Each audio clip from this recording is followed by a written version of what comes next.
सतराम जब जाकीना सीताराम प्रकट तब लीना। सतराम बाबा की वाणी है। जब जब सतराम पार ब्रह्म इच्छा किए तो सीता जी और राम प्रकट। सतराम जब जाकीना सीताराम प्रकट तब लीना। भरत लखन शत्रुघ्न भाई प्रकटे पांचों भाई। भरत लक्ष्मण जी और शत्रुघ्न जी यानी पांचों उस पार ब्रह्म सतराम से साकेत लोक बात राम अनादि साकेत लोक में पार से पांचों सीताराम जी भरत लक्ष्मण जी और शत्रुघ्न जी यहाँ लोक में और मृत्यु लोक की बात कर रहे हैं, बल्कि लोक से ऊपर साकेत लोक में सबसे पहले पार ब्रह्म सतराम जी पुरुष निरंजन भया इच्छा नारी विचार। पार ब्रह्म सतराम के मुख्य रूप भगवान निरंजन जिनको राम कहा गया और पार ब्रह्म के इच्छा के रूप अद्या आदि तक जिनको सीता कहा गया साकेत लोक में आए और भरत लक्ष्मण जी और शत्रुघ्न जी यह पांचों साकेत में आया। राम कृष्ण के रूप बनावे अभेदा भक्त न पावे। वही राम जी जिनको निरंजन भगवान कहते हैं, जब अवतार होता है राम करता है। त्रेता युग में द्वापर में वही कृष्ण बनते हैं, वही सतराम बाबा कहते हैं कि भेदा भक्त न पावे। राम कृष्ण के रूप बनावे अभेदा भक्त न पावे। सीता को राधाधारी गोलोके में राज बिहारी सीता को राधाधारी। साकेत और साकेत निरंजन भगवान का अवतार होता है और वही जब कृष्ण में आना होता है तब गोलोक से अवतार होता है और का अवतार होता है, लेकिन गोलोक से होता है। वही सतराम बाबा कहते हैं कि गोलोक में राज बिहारी सीता को राधाधारी और वही सीता की राधा होती है। लेकिन भक्त लोग आपस में झगड़ते हैं। प्रगटे अनेक नाती निर्गुण लोग बात बराती। इस संसार में जितना योनि है, जितना शरीर है, सब में जीव है। जीव का भी प्रकटीकरण पार ब्रह्म सतराम से हुआ। कहाँ हुआ? निर्गुण लोक, जिसे जीव लोक कहा जाता है, कैवल्य कहा जाता है, लाहुली कहा जाता है, एक कहीं नाम जिसके बारे में कभी कहा कि कहाँ से जीव आवेला, कहाँ समागत हो राम, कहाँ पहले हो राम, कहाँ हो राम। यह प्रश्न है, इसका उत्तर उन्होंने दिया। निर्गुण से जीव आवेला, सर्वगुण समागत हो राम, काया पहले हो राम, माया में लाग गया हो राम। निर्गुण से जीव इस संसार में आया है। केवल पार ब्रह्म सतराम जी जीव को निर्गुण लोक रखते। सूरत नाम निन्ना असमरत जीव चेतन बिना। या जीव को जो प्रकट किए निर्गुण लोक में रखे तो यह उपकरण और चेत अवस्था में था। मालिक की तरफ से सूरत मिला तो यह होश में आया। और उसके बाद तो शब्द आया कि इसी शब्द में सूरत करके तुम हमारे पास बात करते हो। लेकिन सूरत बड़ी संसार नाते हुए सूरत गया तो आठ पहर साहब कहते हैं और हमारे संत बाबा भी कहते हैं कि वही सूरत पर हार लिया जाए जो मालिक की तरफ से लोक में मिला। शब्द में सूरत लगाने के लिए मालिक ने सूरत किया लगाने लेकिन जीवों ने समझ लिया बनाने को। जब त्रिलोक में क्या हुआ तब प्रभु से हुआ और संसार में आगे अब इस संसार में आ गया मानव लोक में आ गया मनुष्य में आ गया 84 लाख में तो अधिकारी है भगवान प्राप्त करने का।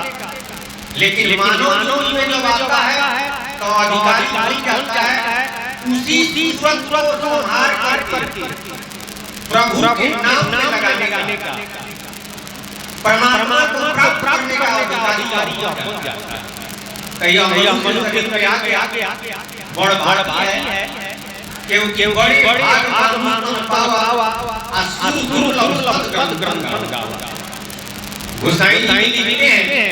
अब भगवान रामचंद्र कहते हैं कि बड़े भाग यानी भगवान की कृपा से देवताओं को दुर्लभ है वह दुर्लभ चीज हमको आपको चाहे जो बच्चा जन्म लिया उसको मिला हुआ यह मनुष्य शरीर अब इस मनुष्य शरीर को पाकर क्या करना है जो प्रभु ने सूरत किया उस सूरत का सदुपयोग करना। जब सूरत का सदुपयोग करेगा तो मानव प्राप्त करने का जो उद्देश्य है उस उद्देश्य की पूर्ति होगी। तो आइए पर अब साकेत में पार ब्रह्म के तरफ से पांचों आया उस साकेत से फिर पांचों ब्रह्मांड में आया उस ब्रह्मांड से फिर पांचों अध्यात्म में आध्यात्मिक सूत्र में है मन बुद्धि चित्त अहंकार इच्छा। जो ब्रह्मांड में है स्वर्ग से ब्रह्मांड जो है स्वर्ग साकार कर साकेत में जो है उसे निर्गुण साकार कर वही पांचों जो अध्यात्म में है उसे निर्गुण निराकार कर मन बुद्धि चित्त अहंकार और इच्छा। मन को ब्रह्म कहा जाता है। मन को निराकार ब्रह्म और इच्छा को आदि शक्ति। अब बुद्धि मन ब्रह्म चित्त मन विष्णु अहंकार मन गोसाइयों जी अहंकार बुद्धि मन चित्त मान पांचों अध्यात्म भी है अब पांचों ब्रह्मांड भी है और साकार रूप से साकेत में निर्गुण साकार। यहाँ पंचवटी के वहाँ पंचवटी वन में यहाँ पांच बच्चों के तन में उभय पंचवटी के वन में अब ब्रह्म जीव माया जैसी पांच बच्चों के तन में बड़ो रंग जन्मे धरु राम नाम रतन मन में बड़ो रंग में वहाँ पंचवटी के मन में यहाँ पांच तत्व के तन में पांच के तन में निर्गुण निराकार रूप है। अब ब्रह्मांड में सर्वगुण साकार अयोध्या में अवतार होता है। तो अयोध्या में अवतार होता है पहले तो साकेत में पार ब्रह्म के तरफ होता है लोक में आए। अरे नारायणी ब्रह्मा विष्णु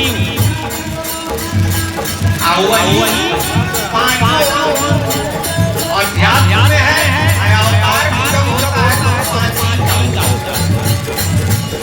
अयोध्या में 4 अवतार है।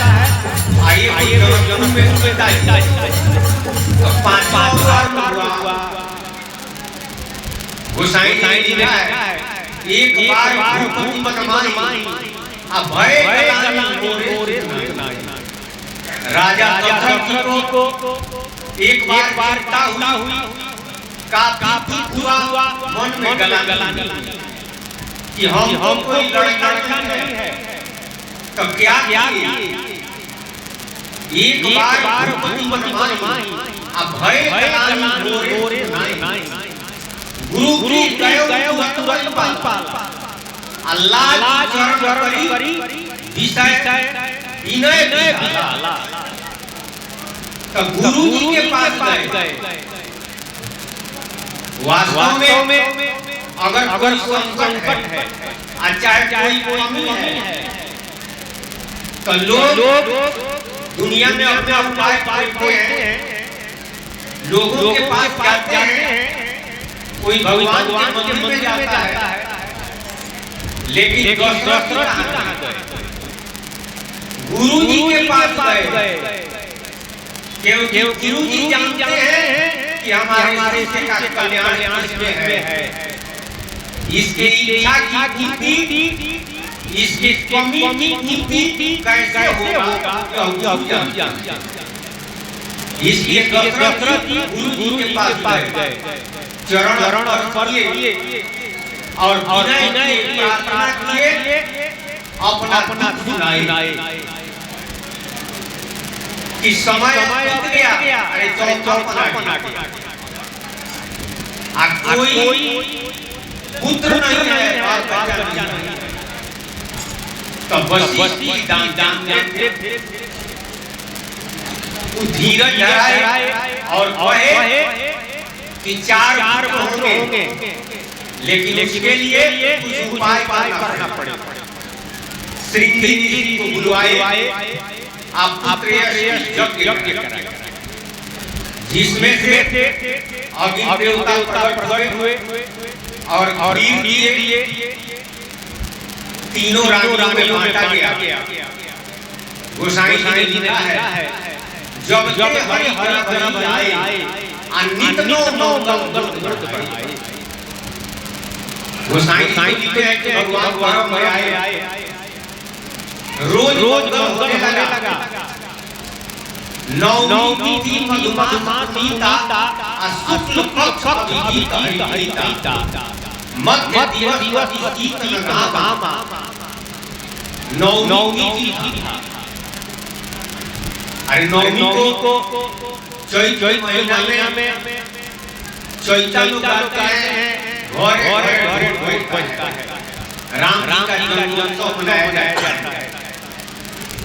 वही गोसाई जी हैं कि नवमी तिथि मधुमास बीता, शुक्ल पक्ष अभिजीता।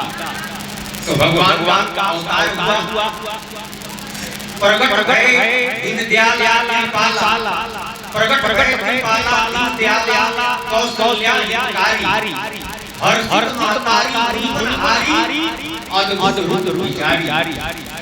भगवान चतुर्भुजी रूप में प्रकट। खैर कौशल्या जी के कहने पर, आग्रह करने पर फिर शिशु में आ गए और रोने लगे।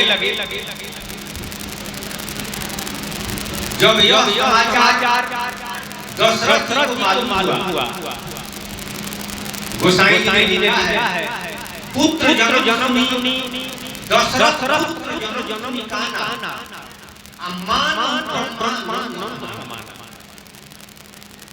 पुत्र का जब सुने तब ब्रह्म का आनंद को आया,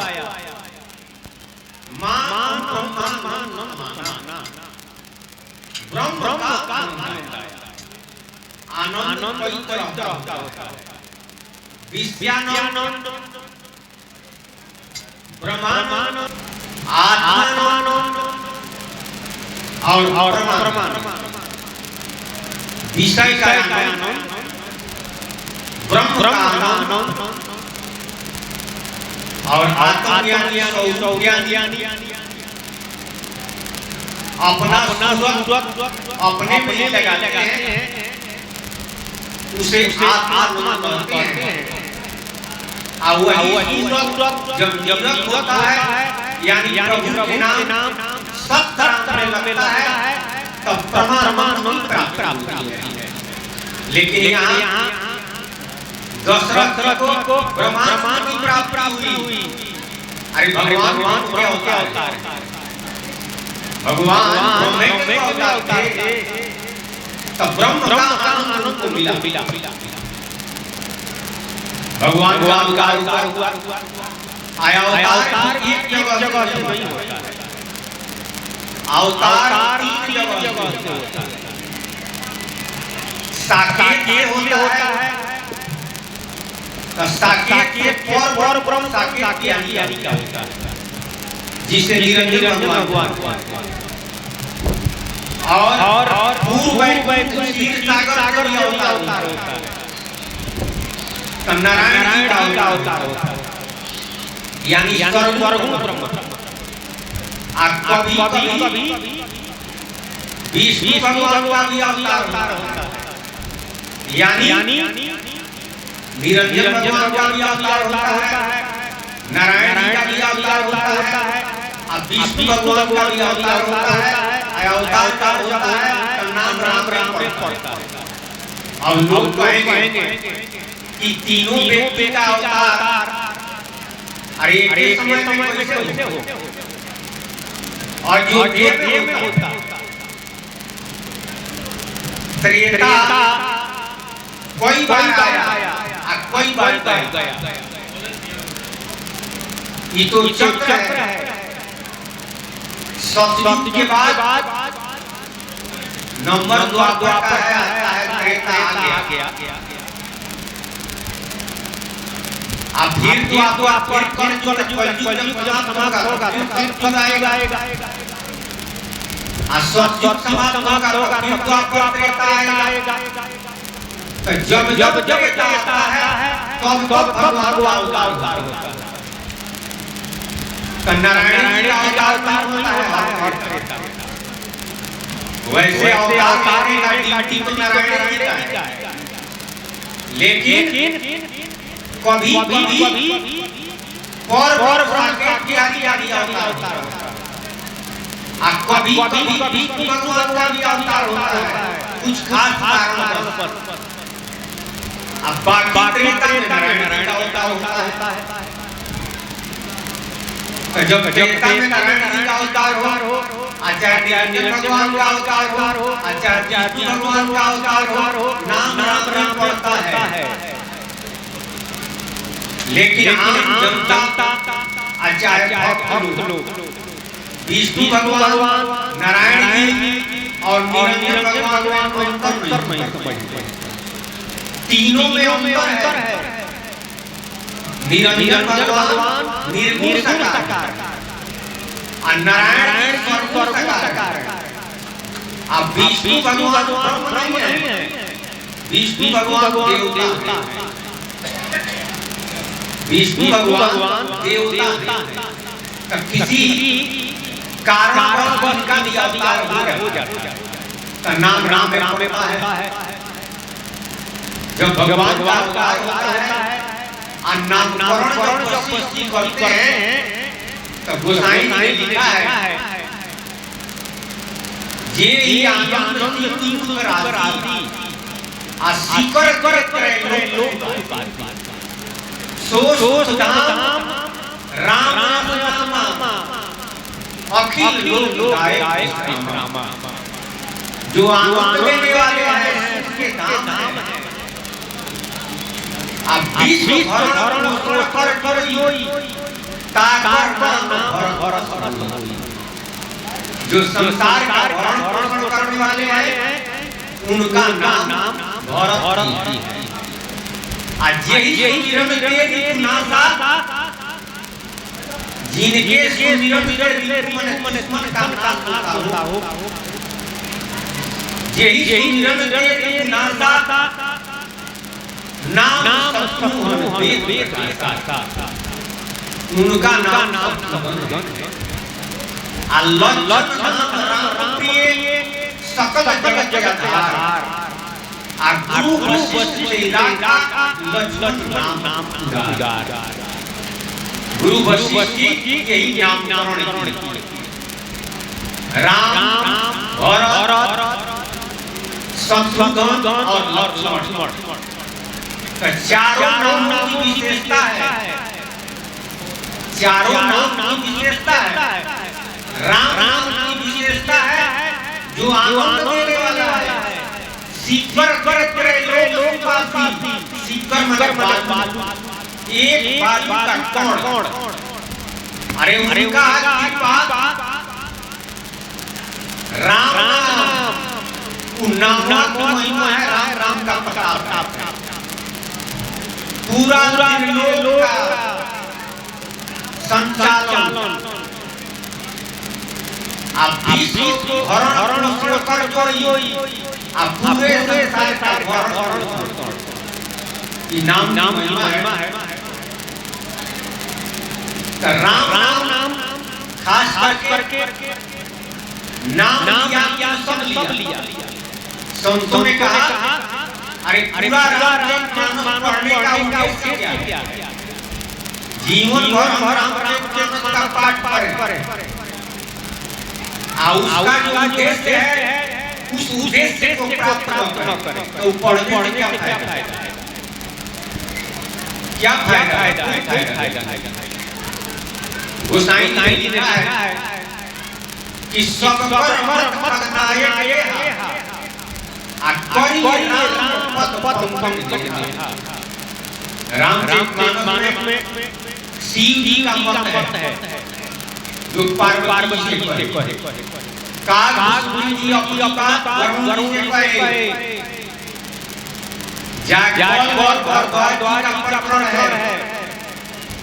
भगवान श्री रामचंद्र जी प्रजा को दिए। तुलसीदास जी अपना कहे। कहने का मतलब जितने लोग अपनी बात कहे मानस में कहने का तरीका अलग अलग। कहने का तरीका एक नहीं। कहने का तरीका अलग अलग लेकिन उद्देश्य एक है। क्या उद्देश्य है? सब पर मत नायक सबका मत यही है बड़ी राम पद राम के चरण में अबे सत्संग में चरण गोड़ पैर चरण पैर होता है। लेकिन सत्संग में चरण नाम होता है। सबका नाम एक ही शब्द का कई अर्थ होता है। साहित्य में चरण शब्द होता है। लौकिक में चरण पैर होता है।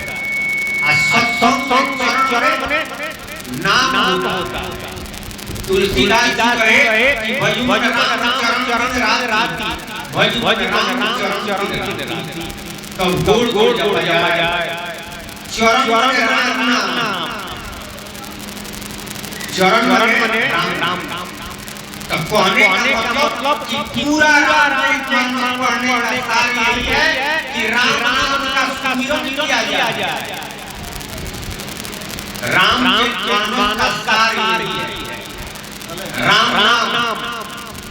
राम नाम का सुमिरन करने के लिए पूरा ग्रंथ का रचना किया है। एक बात है बहुत ही कहा बना है। अब भारी पड़ता का ताते लखन जाए।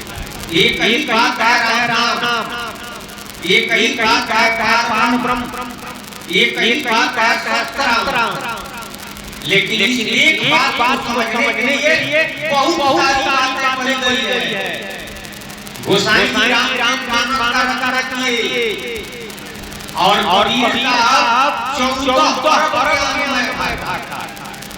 14 अरब की बात एक राम नाम समझ में आ जाए और राम नाम का सुमिरन आप करें। सारी बात साहब की एक राम नाम के लिए करें। सतराम बाबा की अपने प्रवचन के माध्यम से, अपने पद के माध्यम से एक राम नाम को जानने के लिए राम नाम को सुमिरन करने के लिए सब बात है। क्योंकि राम के सुमिरन ही कल्याण है। सुमिरन ना होई यदि लाग जतन करे। सतराम बाबा तुलसीदास जी यही कहे कल केवल नाम आधारा। कल में प्रभु का नाम आधार है, लेकिन किस तरह? कल केवल नाम आधारा सुमिरन कर पार जाता। लेकिन सुमिरन कहने के लिए लोग गाते हैं, कहते भी है कि करिए सुमिरन तोहार हो बहुत तो सुमिरन है वो गाया जाता है, सुमिरन नहीं है। सुमिरन सब के भाई आ कैसे राम नाम पाए। सुमिरन नहीं करता है तो कैसे राम का पाए। सुमिरन के बारे में मानस में आया है। वैसे कबीर साहब सुमिरन के बारे में बात पाए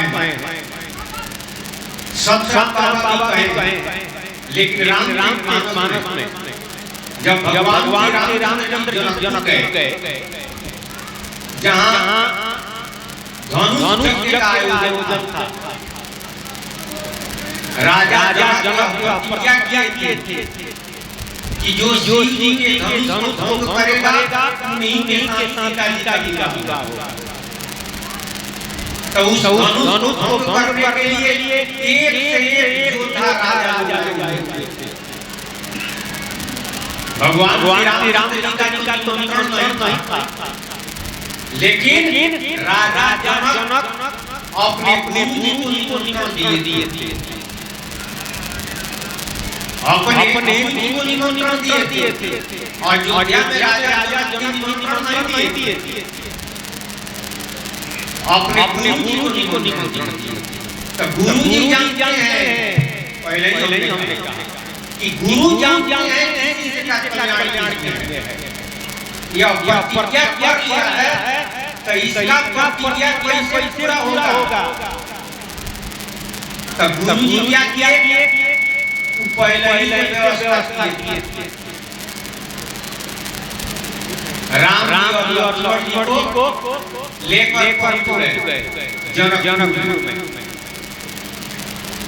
तो राम जी लक्ष्मण जी धनुष तोड़ने के लिए कहीं गए। गुरु जी इन लोगों को लेकर गए उस यज्ञ को दिखलाने के लिए कि चलिए वहाँ पर आयोजन है, हम निमंत्रण है, लोग भी चलो। तक ये लोग आए, लेकिन बड़े योद्धा लोग उस धनुष को तोड़ने की कौन कहे, हिला नहीं सके। तो राजा जनक कहे कि लगता है कि यह पृथ्वी वीरों से हो गई है। आज के बाद कोई यह नहीं कहेगा कि हम वीर हैं। लेकिन उस समाज में उस सभा में राम जी थे, लक्ष्मण जी थे, लक्ष्मण जी से रहा नहीं गया, वे उठकर खड़े हुए और कहे कि ऐसी बात मत कहिए, बहुत बात है, कथा नहीं कहना है, सार बार। तब गुरु जी के आदेश के अनुसार अरे जब हिलवे नहीं किया तो तोड़ने की कौन कहे। तब विश्वामित्र आदेश दी, लेकिन उससे पहले सुबह का समय था। विश्वामित्र जी भगवान श्री रामचंद्र जी से कहे कि जनक जी के पुष्प बाटे ले जाइए फुलवारी में, आप फूल लाइए। देखिए किस तरह का विधान बनता है, सब कुछ उनके आदेश है। भगवान श्री राम जी और लक्ष्मण जी जनक जी के फुलवारी में गए, वहां पर लोग रहे थे। सीता जी अपनी सहेलियों के साथ उस फुलवारी में आई और राम जी से जो आमना सामना हुआ, सीता जी और राम जी का जब आमना सामना हुआ तो गोसाई जी ने लिखा है कि नक्सिक देखी राम के शोभा, सीता जी राम के नक्श लेकर और तीखा संभोगा देखती है,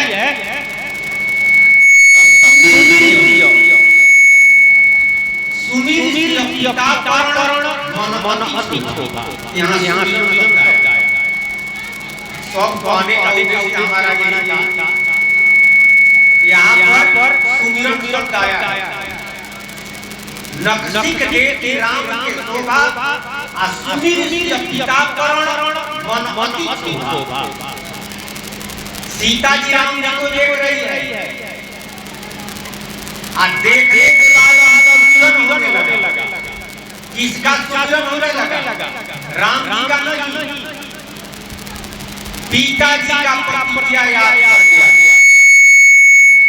कि पिताजी प्रतिज्ञा किए हैं कि जो धनुष तोड़ेगा उसी के साथ विवाह होगा। तब सीता जी को राम दिखाई दे रहे हैं कि धनुष दिखाई दे रहा है, राम जी को देख रही है, लेकिन देखते हुए अब नहीं देख रही है। क्या देख रही है? धनुष देख रही है कि धनुष तो बड़ा कठिन है, कठोर है।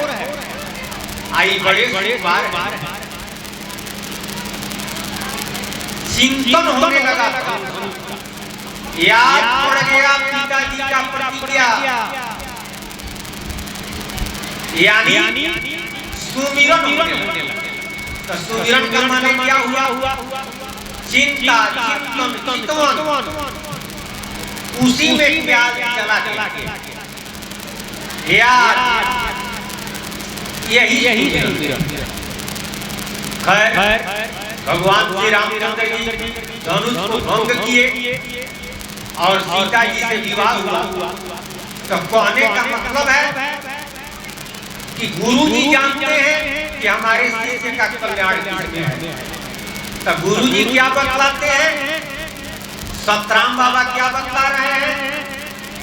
621 बार मन से राम रटई हो, 621,600 नित प्रतिदिन राम नाम का पाठ कीजिए। जब राम नाम का पाठ करेंगे, राम नाम का भजन करेंगे, भजन का मतलब आत्म पूजा भी होता है। आज आत्म पूजा का भी व्यवस्था है। संत महात्माओं को भोजन कराना भोजन है और राम नाम का पाठ करना भोजन है, दोनों भोजन। आज जब भोजन करते हैं तो सुमिरन होगा। भोजन किस लिए करते हैं? सुमिरन करने के लिए। भोजन और सुमिरन में अंतर है। भोजन सुमिरन नहीं है, भोजन किया जाता है सुमिरन करने के लिए। तो जब सुमिरन होता है तो प्रारब्ध मिटता है। भाग में जो अंक लिखा हुआ है वो लिखता है।